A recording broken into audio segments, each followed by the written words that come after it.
Her blood ran cold when she heard his reply. HFY Sci-Fi story. You know, for someone about to be executed by an advanced alien race, you seem remarkably calm, said Zarlith, mandibles clicking in what passed for amusement among the Vex'ar species. Lieutenant Dave Miller leaned back against the cell wall, arms crossed behind his head as if he were lounging on a beach somewhere instead of awaiting his fate in an alien prison ship. Well, I've always been told I have a good poker face. Poker face? The translator struggled with the idiom, and Zarlith's compound eyes shifted in patterns of confusion. It's a game. From Earth. You know what? Never mind. Dave stretched and yawned, making a show of his nonchalance. So when's this execution supposed to happen anyway? I've got places to be. Zarlith chittered, the sound echoing off the metallic walls of the holding cell. The noise was somewhere between laughter and indignation, a uniquely Vex'ar emotional display that Dave had learned to recognize during his 3-week captivity. You humans are so illogical. Your home world is quarantined, your ship has been destroyed, and tomorrow you will be publicly terminated as an example to other species who might consider violating Galactic Council directives. Yet you act as though this is merely an inconvenience. Dave shrugged. What can I say? Perspective is everything. Perspective will not save you from molecular disintegration. Maybe, maybe not. Dave's eyes twinkled with something that made Zarlith's exoskeleton tighten uncomfortably. It wasn't fear she saw in the human's eyes. It was anticipation? Impossible. I do not understand you, human. Your kind was deemed too dangerous to join the galactic community. The quarantine was the most merciful option available to the Council.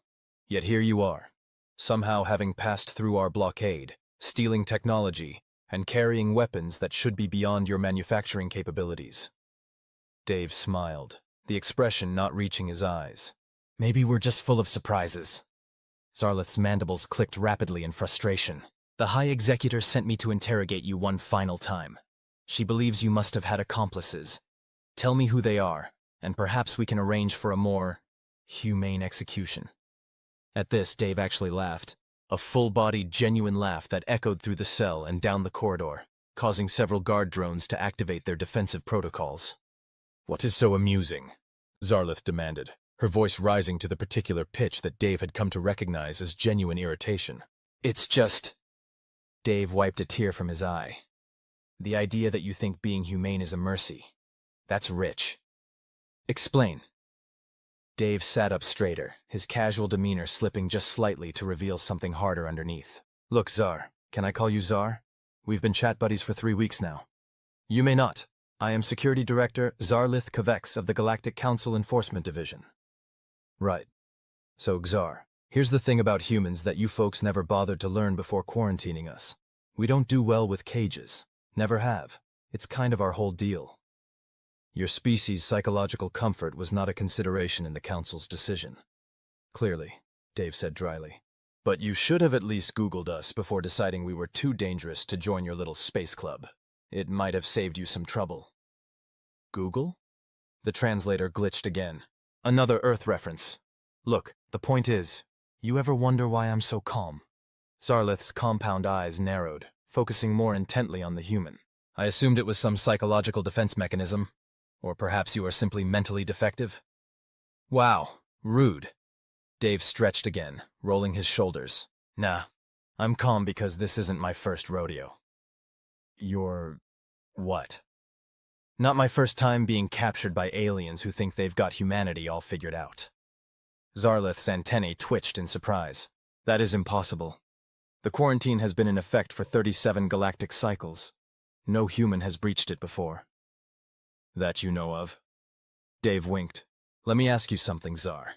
In those 37 galactic cycles, how many enforcement ships have you lost near the Sol quarantine zone? How many patrol vessels just disappeared? The alien's posture stiffened noticeably. This was classified information that the human should have no knowledge of. The disappearances were attributed to cosmic anomalies, radiation storms, equipment failures, anything but the possibility that the quarantined species might be responsible. That is not relevant to your current situation, Zarlith said. But there was a new note in her voice. Uncertainty. Sure it is. Because tomorrow when you're supposed to execute me as a warning to others, yeah, that's not gonna happen. Your confidence is misplaced.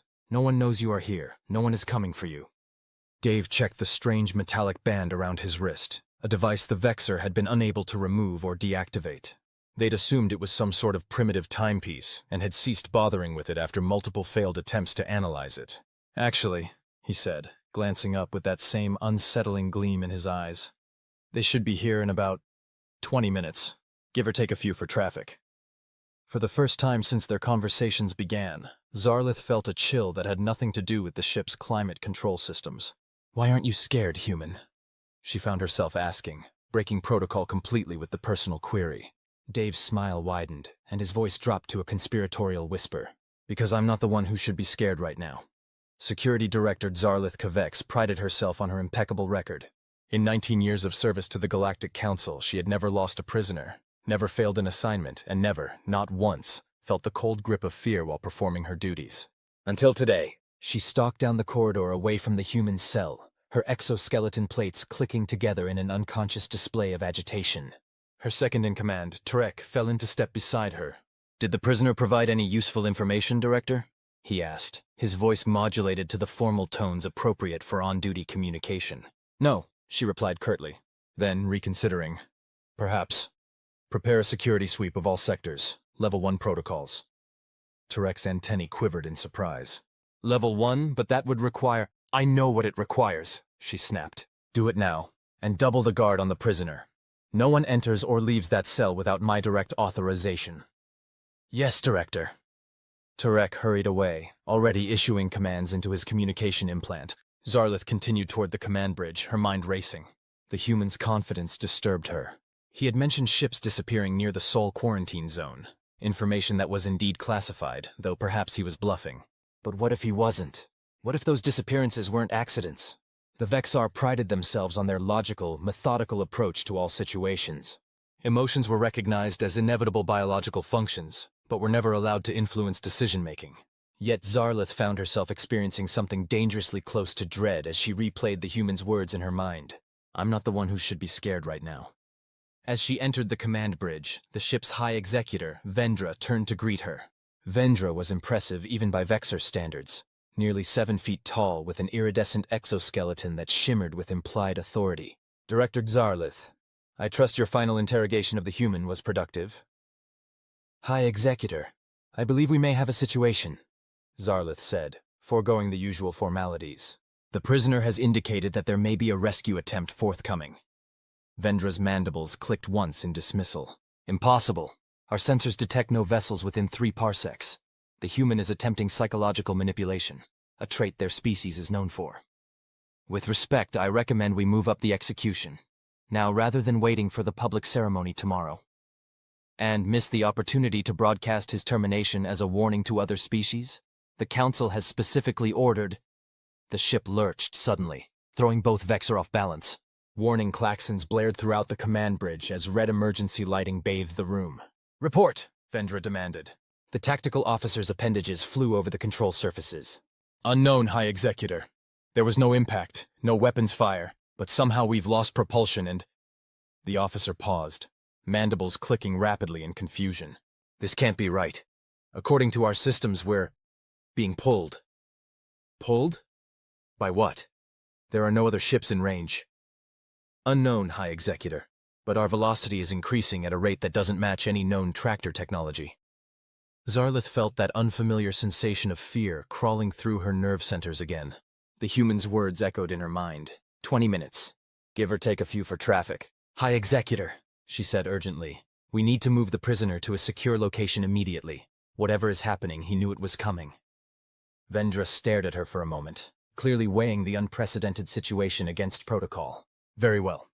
Take a squad and transfer him to the isolation chamber in Sector 7. Use maximum restraints. Zarlith nodded and turned to leave.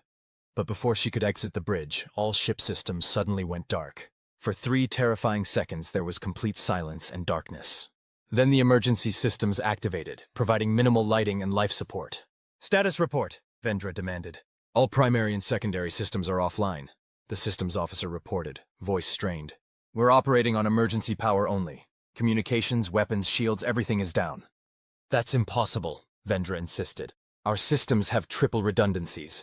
They cannot all fail simultaneously unless they were made to fail, Zarlith finished quietly. The security alert on her personal communicator pinged, and she raised it to receive the message, somehow already knowing what it would be. "Director!" came Tarek's panicked voice. "The prisoner! He's gone!" Dave Miller moved silently through the maintenance shafts of the Vex'ar enforcement vessel, a small smile playing at the corners of his lips. The timing had been perfect, just as Alexis had promised.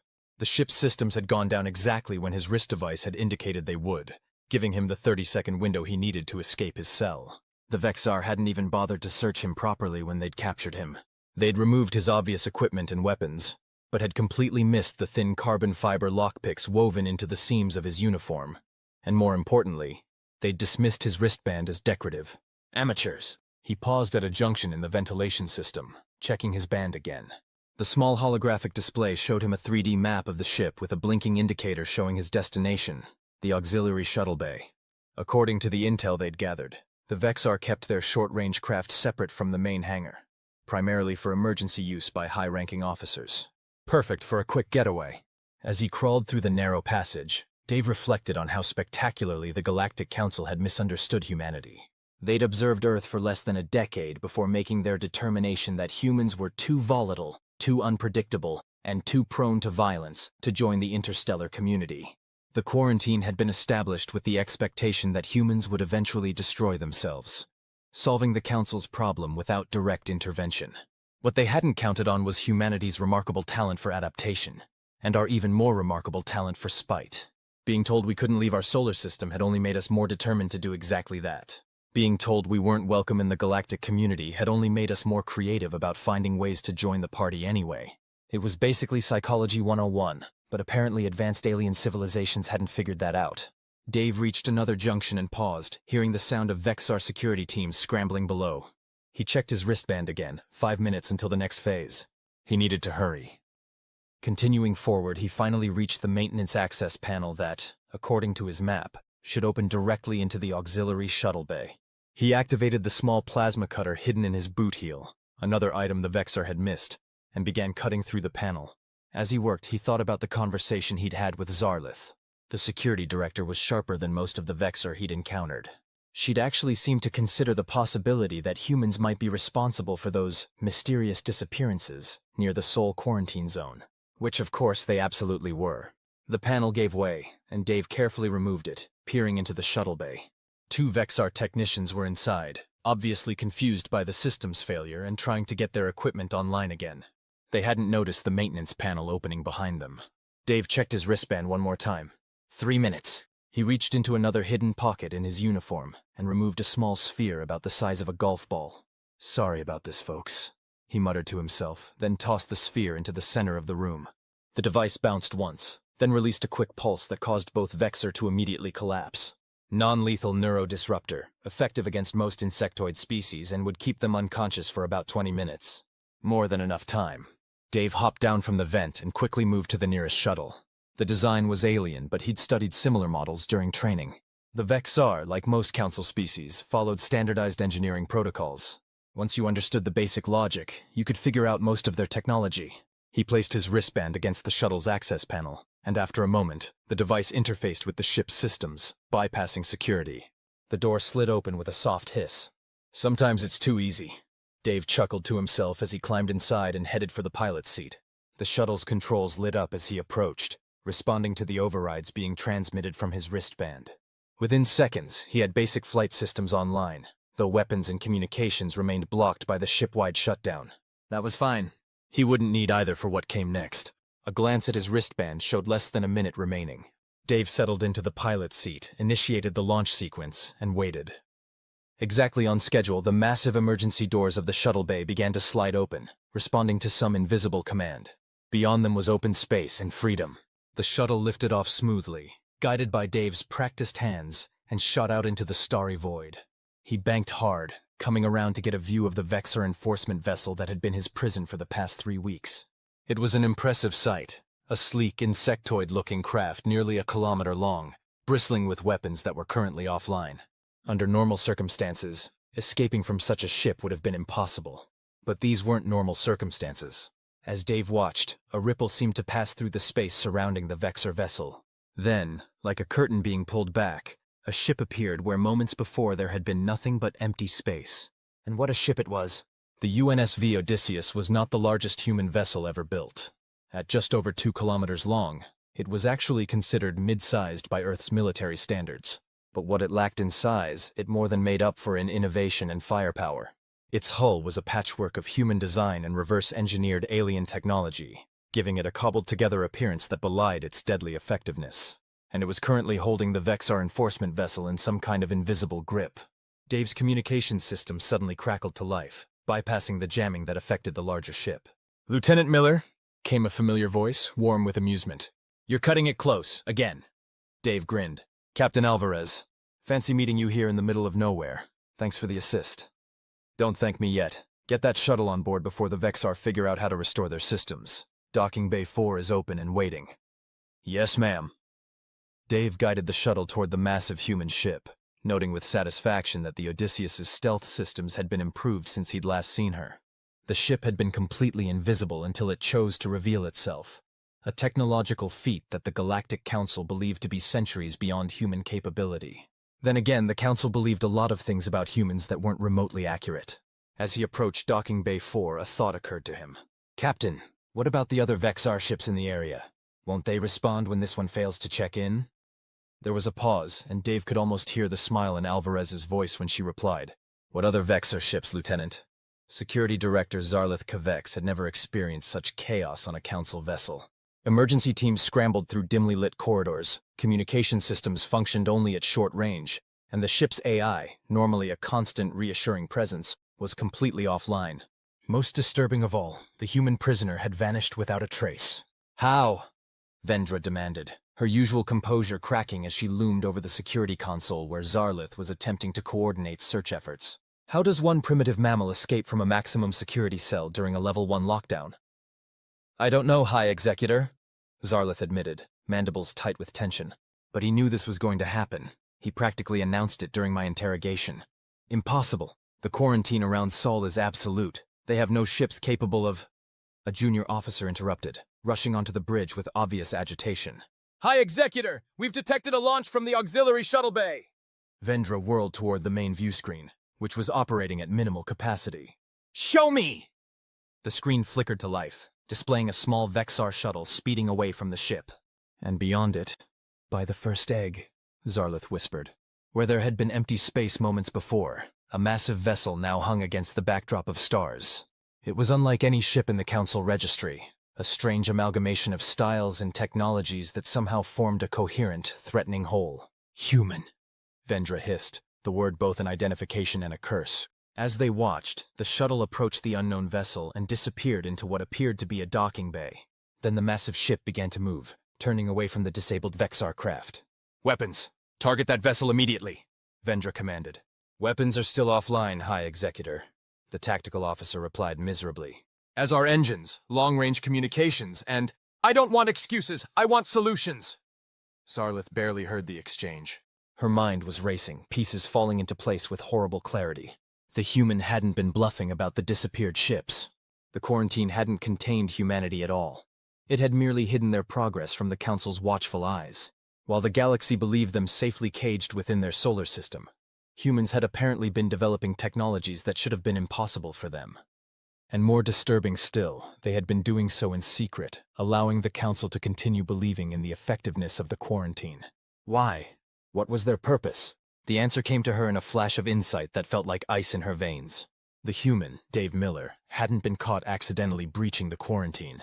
He had been on a mission. A mission to the database, she said aloud, cutting through Vendra's continued ranting.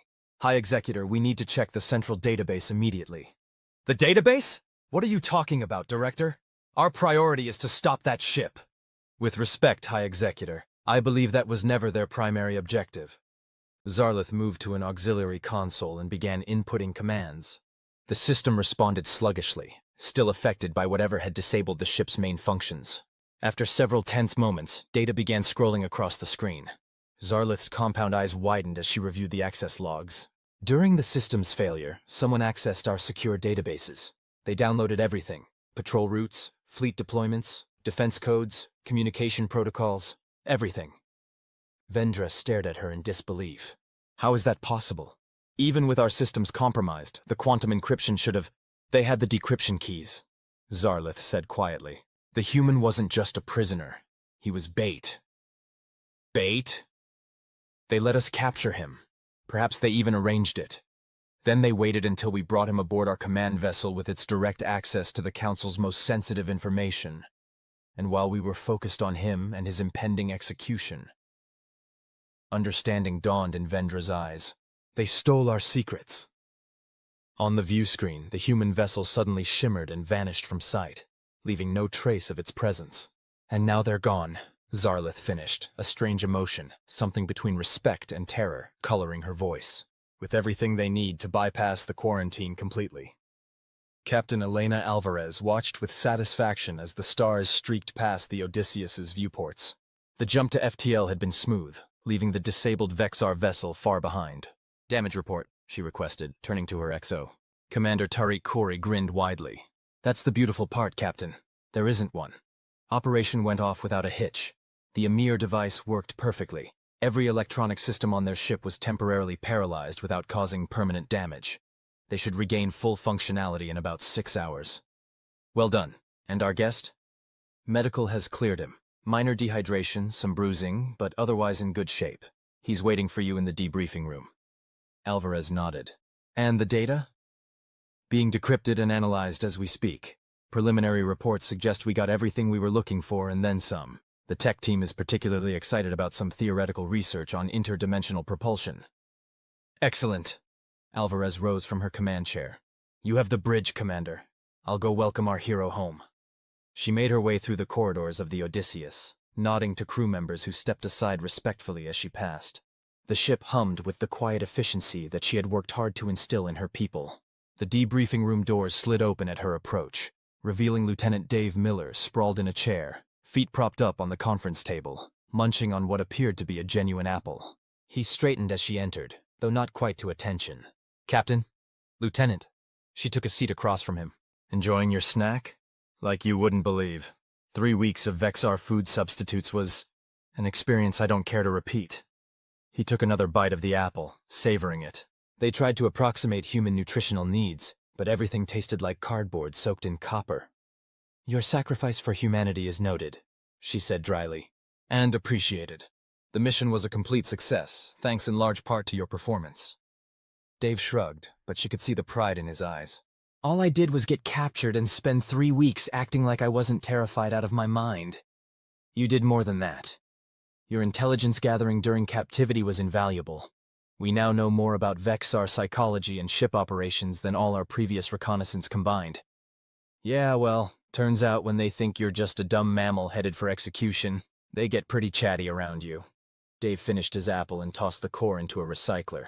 By the way, I particularly enjoyed your response about the other Vex'ar ships. What exactly happened to our friends? Alvarez smiled. Let's just say the Vex'ar will be submitting some very interesting reports about mysterious disappearances in this sector. You didn't? Of course not. We're not monsters, Lieutenant. We simply relocated them. By the time they manage to navigate back to Council space, we'll be long gone with everything we need. Dave nodded, relieved. Despite humanity's justified grievances against the Galactic Council, there was a line they had all agreed not to cross. They weren't fighting for vengeance, they were fighting for their rightful place among the stars. So what happens now? He asked. We have their patrol routes, their security codes, their communication protocols. Now? Alvarez leaned forward, her expression turning serious. Now we implement Phase 2. The Council thought quarantining Earth would contain us. Then they thought limiting us to covert operations would minimize our impact. They were wrong on both counts. It's time to formally introduce ourselves to the galactic community, Dave guessed. Precisely. Not as the violent, unpredictable savages they've painted us to be, but as who we truly are. Innovative, adaptable, and extremely difficult to keep down. She stood, straightening her uniform. The Council didn't want us as equals. Fine. But they're about to discover we won't be ignored either. Dave rose as well, his expression thoughtful. You know, when they captured me, Security Director Zarlith asked me why I wasn't scared. I told her she was the one who should be afraid. He paused. But the truth is, I wasn't trying to threaten her. I was trying to make her understand something fundamental about humans. And what's that? That we're not fearless. We're just really good at turning fear into action. That's what the Council never understood about us. Danger doesn't paralyze us. It galvanizes us. Alvarez smiled. A lesson they're about to learn firsthand. The quarantine ends today, Lieutenant, and a new chapter in galactic history begins. 3 days later, on the Galactic Council's central world of harmonious unity, an emergency session was called. Representatives from all 417 member species gathered in the Great Chamber, their confusion and concern palpable as they waited for an explanation of the unprecedented meeting. High Counselor Zvex of the Vex'ar, a distant relative of Zarlith, took the central podium, his ornate ceremonial armor gleaming under the chamber's lights. "Esteemed colleagues," he began, his translated voice echoing through the vast space, "I regret to inform you that we face a situation of the utmost gravity. 3 days ago, a Council enforcement vessel was attacked and disabled by an unknown craft. Sensitive information was stolen and a human prisoner escaped custody." Murmurs rippled through the assembly. The word human was repeated with tones ranging from curiosity to outright fear. "This incident," Zvex continued, "would be concerning enough on its own. However, it appears to have been merely a prelude. In the last 72 hours, 17 more Council vessels have reported similar attacks. In each case, systems were temporarily disabled, data was extracted, and the attacking ships vanished without trace." The murmurs grew louder. "Furthermore," Zvex said, raising his voice to be heard over the growing commotion, "the quarantine beacons surrounding the Sol system have all gone silent. Our attempts to investigate have been thwarted by sensor-jamming technology of unknown origin. We must face the possibility that the quarantine has been compromised." An Arcturian representative rose from their seat, their gelatinous form quivering with agitation. "Are you suggesting that humans have developed technology capable of defeating our most advanced systems? Impossible. They were a pre-FTL civilization when the quarantine was established." "I am merely reporting the facts as we know them," Zvex replied stiffly. "And the facts indicate—" He was interrupted by a sudden dimming of the chamber's lights. The massive holographic projector in the center of the room, used for presentations and votes, activated on its own, displaying an image that caused many representatives to rise in alarm. It was a human, a female, by their dimorphic standards, wearing what appeared to be a formal uniform. "Greetings, Galactic Council," the hologram said, speaking perfect Council standard without the aid of a translator. "I am Captain Elena Alvarez of the United Nations space vessel Odysseus, representing the free and sovereign species of humanity." Zvex's mandibles clicked rapidly in shock. "How are you accessing this chamber? This is a secure—" "There is nothing secure from us anymore, High Counselor," the human interrupted calmly. "Not your chambers, not your ships, not your databases. The quarantine you imposed on humanity 37 years ago is officially over. It didn't work." Chaos erupted in the chamber as representatives shouted questions and demands, some calling for security, others for calm. The human waited patiently until Zvex managed to restore some semblance of order. "What do you want?" the High Counselor finally asked. "Recognition," Alvarez replied simply. "Humanity will no longer be confined to our solar system. We will no longer be excluded from galactic affairs. We will no longer be treated as dangerous children to be contained and forgotten. You have violated Council law, stolen classified information, and attacked Council vessels." "Vessels," Zvex protested. "This only confirms that the quarantine was justified." The human smiled, a facial expression that many Council species found deeply unsettling. "We have disabled Council vessels without causing a single casualty. We have taken information that you had no right to withhold from us, and we have freed ourselves from an unjust imprisonment." Her voice hardened slightly. "If we were truly the violent savages you believe us to be, this conversation would be very different." Before Zvex could respond, a new figure stepped into view beside Alvarez. Several Vex'ar representatives clicked in surprise as they recognized Lieutenant Dave Miller. "You may remember me," Dave said with a slight wave. "I was scheduled to be publicly executed tomorrow. Sorry to mess up your plans." "What humanity wants is simple," Alvarez continued. "A seat at this table, recognition of our sovereign right to explore and expand beyond our solar system, and a guarantee that no further hostile actions will be taken against our species." Zvex's compound eyes shifted in patterns that indicated intense calculation. "And if we refuse?" Then we'll take our place anyway, Dave answered with a shrug. But it'll be a lot messier, trust me, nobody wants that. Consider this, Alvarez added. In 37 years under quarantine, we've developed technology that can bypass your most sophisticated security systems. We've built ships that your sensors can't detect. We've created weapons that can disable your vessels without destroying them. Imagine what we could accomplish as allies, instead of adversaries. The chamber had grown quiet, the representative seemingly stunned by the implications. You have 24 hours to begin formal negotiations, Alvarez concluded. A delegation from Earth will arrive at these coordinates. A series of numbers flashed across the bottom of the hologram. We look forward to a productive dialogue.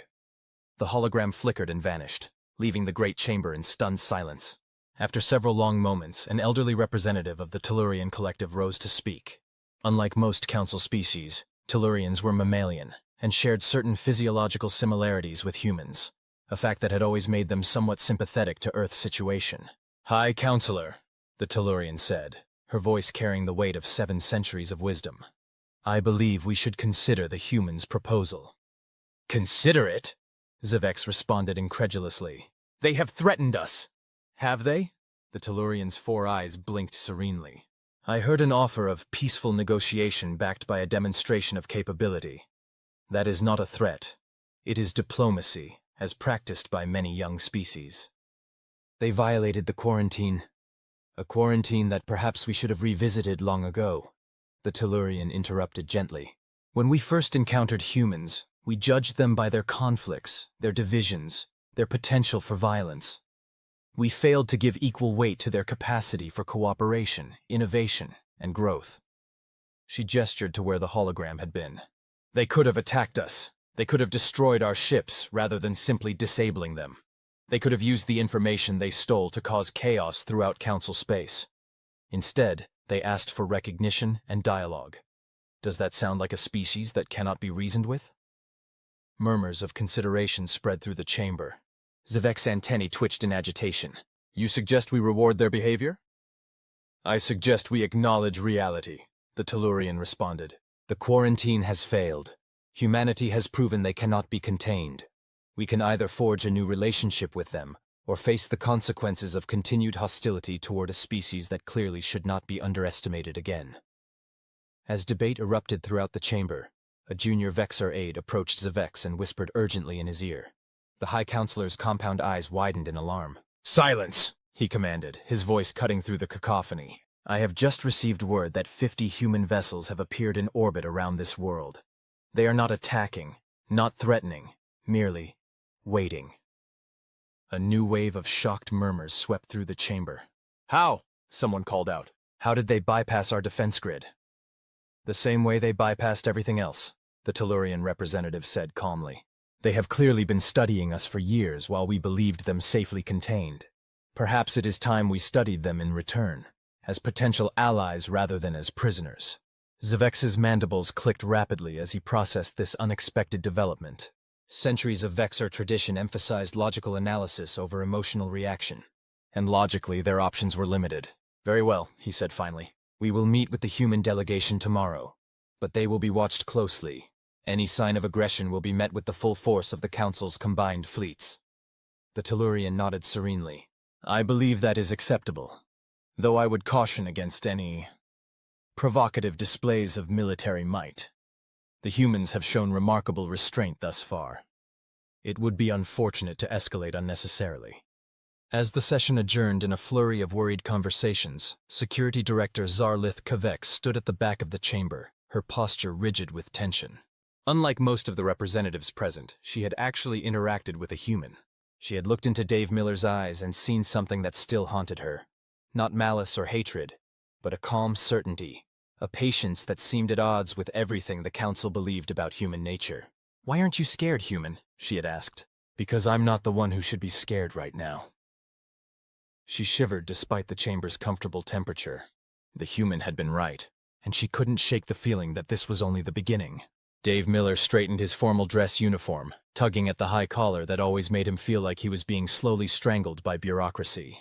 After weeks in Vex'ar captivity followed by the mad rush of Operation Breaking Point, putting on the stiff ceremonial garb felt almost as alien as the council chamber they were about to enter. Stop fidgeting, Captain Alvarez murmured beside him.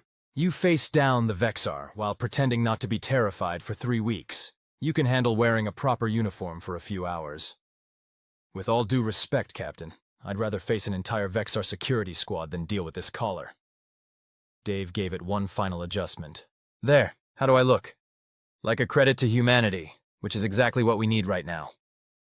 Alvarez surveyed the rest of the human delegation, 15 representatives in total, carefully selected to showcase the diversity of Earth's population and expertise. Scientists, diplomats, military personnel, and even a poet-philosopher who had won the Nobel Peace Prize for her work on interspecies communication theory. Remember, Alvarez continued, addressing the entire group, this isn't about intimidation, despite our show of force in orbit. It's about establishing that we deserve a place at the table, that we've earned it not just through technological advancement, but through our capacity for reasoned dialogue. Ambassador Takashi Yamamoto, the delegation's lead diplomat, nodded. And if reasoned dialogue fails, we have 50 warships in orbit to emphasize our point. His tone was light, but his eyes were serious. Let's hope it doesn't come to that, Alvarez replied. The goal is integration, not domination. A soft chime indicated that it was time. The massive doors to the council chamber began to open, revealing a space far larger and more impressive than any human-built structure. The chamber was a perfect dome, large enough to comfortably seat representatives from over 400 species, with architectural elements designed to accommodate beings of wildly different physiologies and environmental needs. At the center was a circular platform where petitioners traditionally stood. It was there that the human delegation was expected to make their case. Dave had seen images of the chamber during his intelligence briefings, but nothing had prepared him for the reality of it. The sheer alienness, the dizzying variety of life forms, the weight of thousands of years of galactic history embodied in the very walls. Breathe, Lieutenant, Alvarez whispered. Just like we practiced. Dave nodded, forcing air into lungs that suddenly seemed reluctant to expand. He wasn't typically prone to anxiety, but this, standing before representatives of hundreds of alien civilizations, many of whom viewed humans as dangerous primitives, was enough to make anyone a little lightheaded. With Ambassador Yamamoto in the lead, the human delegation walked forward into the chamber. A hush fell over the assembled representatives as they moved toward the central platform. Dave could feel thousands of eyes, optical sensors, and sensory appendages tracking their progress. High Counselor Zavex waited at the speaker's podium, his iridescent exoskeleton gleaming under the chamber's lights. As the humans took their places on the platform, Dave found himself scanning the audience until he spotted a familiar figure. Security Director Zarlith, standing rigidly among the Vex'ar delegation. Their eyes met briefly, and Dave couldn't resist giving her a small nod of recognition. To his surprise, she returned the gesture, her mandibles clicking once in what he had come to recognize as reluctant acknowledgement. Representatives of Earth, Zavex began formally, his translated voice echoing through the chamber. You have requested this audience through unprecedented means. The Council has agreed to hear your petition, despite the irregular circumstances of its submission. Ambassador Yamamoto stepped forward. At 67, he was the oldest member of the delegation, his hair completely silver, his face lined with experience. He had been a junior diplomat when the quarantine was first established, and had spent his entire career preparing for this moment. High Counselor, esteemed representatives of the Galactic Council, he began, his voice strong and steady. We come before you not as supplicants, but as equals. Not as primitives seeking admission to a club beyond our understanding, but as a sovereign species claiming our rightful place among the stars. He paused, allowing his translator to catch up for those species whose translators were not configured for human languages. 37 years ago, this council judged humanity unworthy of joining the galactic community. You observed our conflicts, our divisions, our struggles, and decided we were too dangerous to be allowed beyond the boundaries of our own solar system. You erected a quarantine without our consent or input, effectively imprisoning an entire species based on a snap judgment and limited observation. Murmurs rippled through the chamber, but Yamamoto continued undeterred. What you failed to understand then, what we are here to help you understand now, is that conflict and cooperation are not mutually exclusive aspects of our nature. Our capacity for disagreement exists alongside our capacity for working together. Our history of violence is matched by our history of healing, of building, of creating beauty from chaos. He gestured to the diverse human delegation. Look at us. We represent a planet that, yes, has known war and suffering. But we also represent a planet that has overcome division, that has learned to celebrate difference rather than fear it, that has turned competition into collaboration without losing the drive to improve and excel. Zavex's mandibles clicked in what Dave recognized as skepticism. Fine words, Ambassador. Yet your actions, bypassing our quarantine, infiltrating our systems, displaying military force in orbit around a council world, suggest your species remains as aggressive and unpredictable as we initially judged. Captain Alvarez stepped forward. With respect, High Counselor, those actions were necessary responses to your unjust quarantine. You left us no peaceful path to this chamber, no diplomatic channels, no means to appeal your decision. What would your species have done if similarly confined? Before Zvex could respond, the elderly Tellurian representative who had spoken the previous day rose from her seat. If I may, she said, her melodious voice carrying effortlessly through the chamber. I am Elder Cathara of the Tellurian Collective. I have studied the records of humanity since the quarantine was first proposed, and I believe there is wisdom in what these humans say. She turned to address the wider assembly. Many of our member species faced similar judgment when first encountered. The Draconids were deemed too aggressive, the Ilari too secretive, my own people too individual to function within a collective framework. Yet all found their place here eventually. Her 4 eyes blinked serenely. The question is not whether humans have flaws. All species do. The question is whether they have the capacity to recognize those flaws and work to overcome them. Their presence here, seeking dialogue rather than conquest, despite their obvious military capability, suggests they do. Zavex's antennae twitched in irritation. The Elder's wisdom is noted. However, we cannot ignore the fact that humans have already demonstrated a willingness to violate Council directives and security protocols. How can we trust such a species to abide by our laws and customs going forward? Dave found himself stepping forward before he'd consciously decided to speak. Captain Alvarez shot him a warning glance, but Ambassador Yamamoto nodded slightly, giving him permission to continue. High Counselor, Dave said, addressing Zvex directly. During my time in Vex'ar custody, I had many conversations with Security Director Zarlith about trust and predictability. All compound eyes in the Vex'ar delegation turned toward Zarlith, who stiffened noticeably. She believed, as you do, that humans are unpredictable and therefore untrustworthy. I tried to explain that from our perspective, it's quite the opposite. We are extremely predictable in one crucial way. We always push back against confinement, against being told what we cannot do or become, against arbitrary limitations. Dave gestured to the chamber around them. You created a civilization based on order, categorization, and clear hierarchies. It's impressive, and it's brought peace to hundreds of worlds. But when you encountered a species that didn't fit neatly into your existing categories, you didn't try to understand us. You contained us. He took a breath.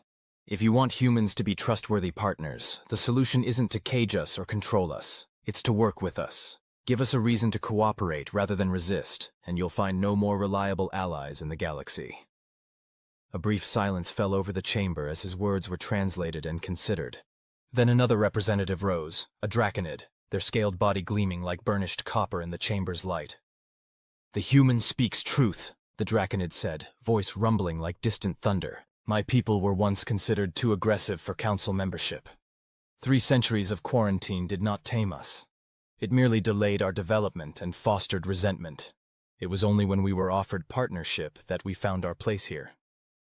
Other representatives began to rise, species that had once faced similar judgments and restrictions before eventually being accepted into the council.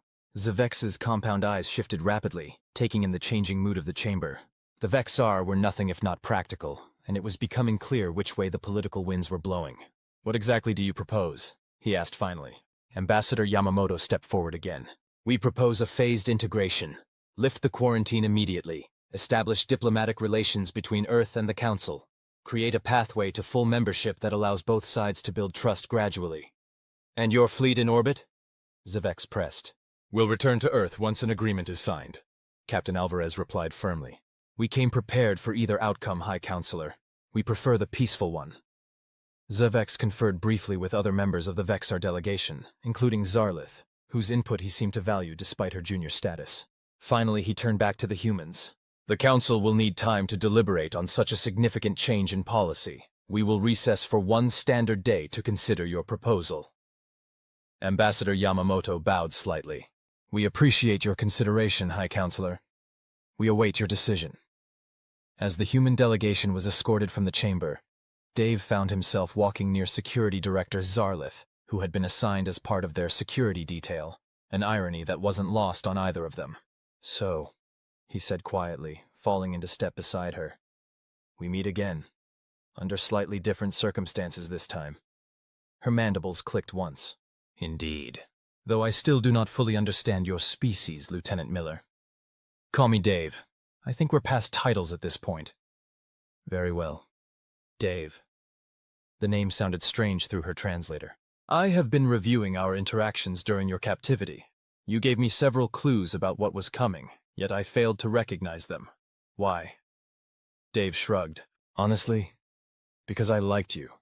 You were doing your job, and you treated me with more respect than most of your colleagues. I wanted to give you a fighting chance. To do what? To adjust your perspective before everything changed. He glanced at her. Did it work? Zarlith was silent for several steps.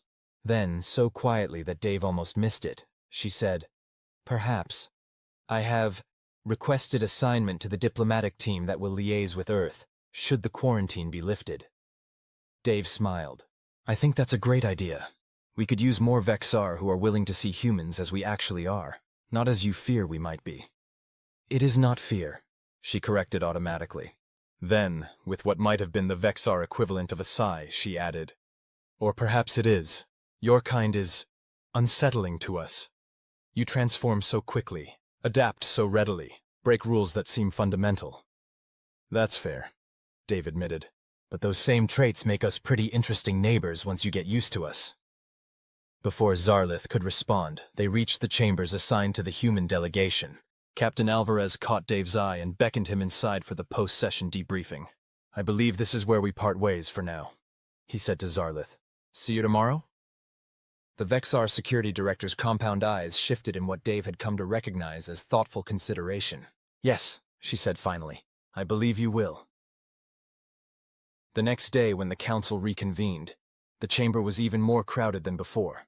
Representatives who had attended virtually the previous day had rushed to harmonious unity overnight, unwilling to miss what was widely expected to be a historic session. The human delegation once again took their place on the central platform, their posture confident but not arrogant, their expressions serious but open. High Counselor Vex called the session to order, his formal armor even more elaborate than the previous day, a sign of the occasion's importance. Representatives of Earth, he began. The Council has deliberated on your proposal with the gravity it deserves. We have reviewed historical precedents, consulted with experts on interspecies relations, and considered the practical realities of our current situation. Dave held his breath. The formal diplomatic language gave no hint of which way the decision had gone. While there remains significant concern about humanity's methods and potential for disruption, we cannot ignore the reality you have demonstrated. The quarantine has failed to contain you and may indeed have been counterproductive to peaceful relations between our civilizations.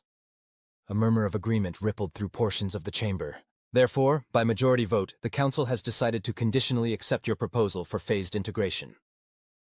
Ambassador Yamamoto's posture remained carefully neutral, though Dave could see the slight relaxation around his eyes, the only indication of his relief. The quarantine will be lifted immediately, Vex continued. Diplomatic relations will be established between Earth and the Council. A pathway to potential membership will be created, with specific milestones and evaluations over a period of not less than 10 galactic cycles. Captain Alvarez stepped forward. And during this probationary period, what restrictions will be placed on human movement and development? Zavex's compound eyes shifted to focus on her. Human vessels will be permitted in Council space, provided they register with local authorities and follow established protocols. Technology exchange will be managed through a specially created oversight committee. Cultural and scientific delegations will be welcomed on most Council worlds, with some exceptions for those with particularly fragile biospheres or cultural sensitivities. He paused. However, humanity will not be permitted to establish colonies beyond your solar system during this probationary period, and certain classes of weapons technology will remain restricted. These terms are non-negotiable. Ambassador Yamamoto conferred briefly with Captain Alvarez and the rest of the delegation. Dave could see the military officers bristling slightly at the restrictions, while the scientists and diplomats seemed more accepting. Finally, Yamamoto turned back to Zvex. We accept these conditions, with the understanding that they will be revisited as trust is built between our civilizations. Agreed, Zvex replied. A formal treaty will be prepared for signing by the end of this day's session. As the procedural details were worked out, Dave found himself scanning the chamber, trying to gauge the reactions of the various species. Some seemed enthusiastic about the decision, others resigned, a few openly hostile. The Vex'ar delegation itself appeared divided, with the younger members, including Zarlith, showing more acceptance than their elders. It wasn't perfect. It wasn't everything humanity had hoped for, but it was a beginning, a crack in the door that had been slammed shut 37 years ago. And if there was one thing humans excelled at, it was making the most of small opportunities. The formal signing ceremony took place hours later, after legal experts from both sides had reviewed and refined the treaty language. Ambassador Yamamoto signed for Earth, while Zvex and representatives from 12 other major council species signed for the galactic community. As the ceremony concluded, Zvex approached the human delegation directly, a gesture of respect that wasn't lost on those watching. Ambassador Yamamoto, he said formally. Captain Alvarez, Lieutenant Miller, the path we begin today will not be without challenges. There will be misunderstandings, disagreements, perhaps even conflicts. But the Council has existed for millennia because of our ability to accommodate difference and find common ground, even with species whose perspectives initially seem incompatible with our own. We appreciate the opportunity to demonstrate that humanity belongs among the stars, High Counselor, Yamamoto replied. We will work diligently to build the trust this arrangement requires. Zvex's mandibles clicked once in acknowledgement. There is one additional matter. The Council has decided to create a new liaison office specifically for human integration. Given her unique experience with your species, Security Director Zarlith Kavex has been appointed to lead this office.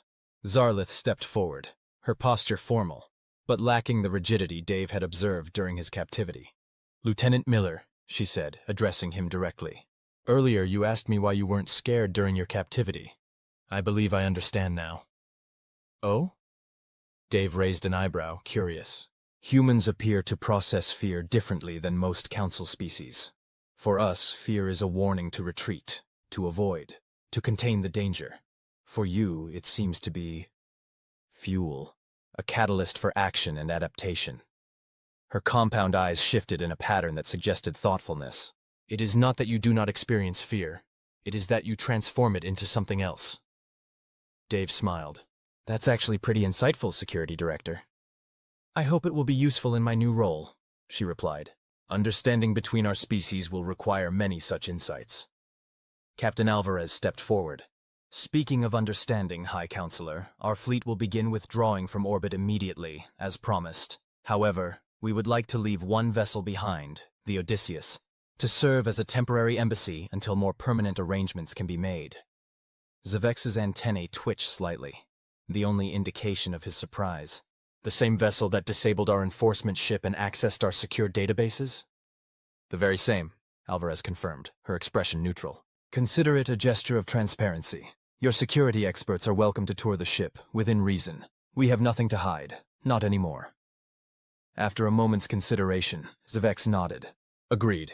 It will serve as a reminder to all parties of how we arrived at this juncture, through both conflict and cooperation.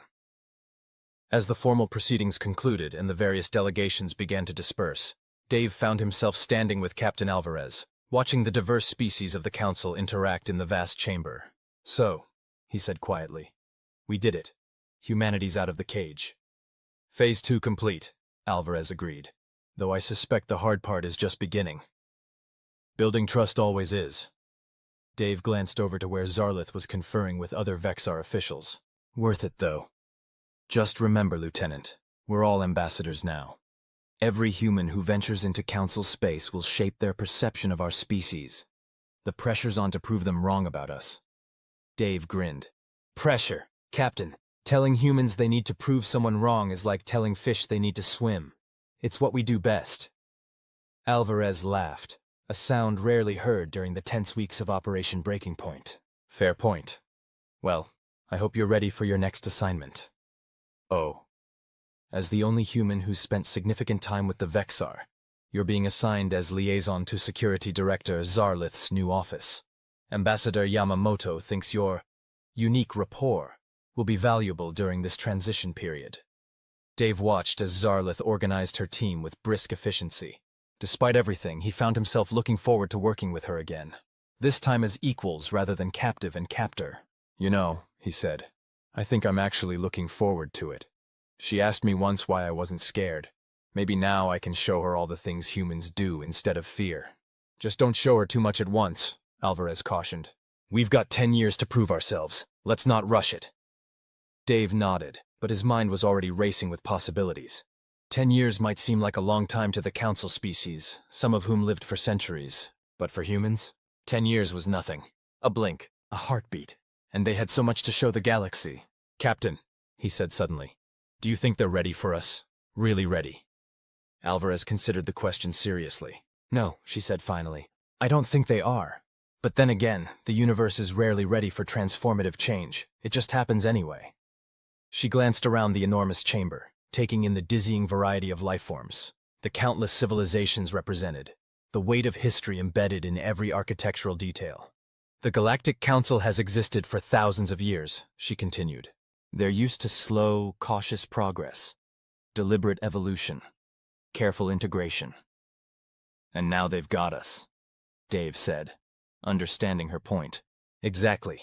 A species that went from horse-drawn carriages to moon landings in less than 70 years. From discovering DNA to editing it in less than 50. From basic computing to quantum AI in less than a century. She smiled. No, Lieutenant, they're not ready for us. But that's not going to stop us, is it? Dave thought about all that humanity had accomplished while trapped in their solar system. About the ingenuity, the creativity, the sheer stubborn determination that had allowed them to bypass the quarantine, steal the Council's secrets, and force their way to the negotiating table. And that was just the beginning. No, he agreed, feeling a rush of pride in his species. It's definitely not going to stop us. Across the chamber, Zarlith looked up and met his gaze, her compound eyes shifting in that now familiar pattern of cautious assessment. Dave gave her a small nod of acknowledgement, which she returned after a moment's hesitation. Why aren't you scared, human? Because I'm not the one who should be scared right now. The conversation played back in his mind, and Dave realized that his answer had been both true and false. Humans did feel fear, of course they did. They simply refused to be defined by it, refused to let it limit them or dictate their future. And perhaps that, more than anything else, was what it meant to be human in a universe that constantly presented new challenges, new frontiers, new reasons for apprehension. Not fearlessness, but the courage to move forward anyway. Not absence of doubt, but determination in spite of it.